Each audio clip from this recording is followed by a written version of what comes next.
Jurors in the Plymouth shooting inquest must decide whether Devon and Cornwall police failed to protect the victims by allowing the killer to legally own a shotgun.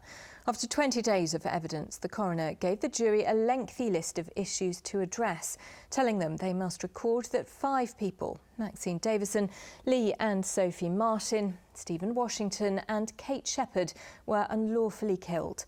Sam Blackledge has more.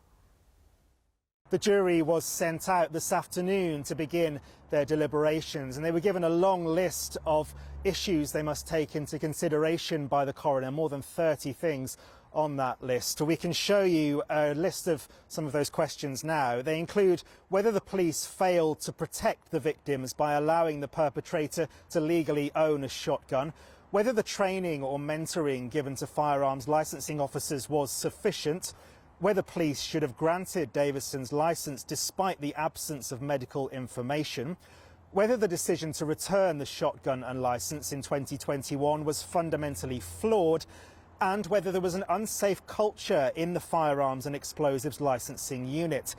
Now, the jury must also take many other things into account, including that assault in 2020 when Jake Davison attacked a teenager in a park. The jury were told it's not their job to determine any criminal or civil liability, but if they feel there have been failings which led up to the deaths in Keyham, they can return a narrative verdict based on those facts.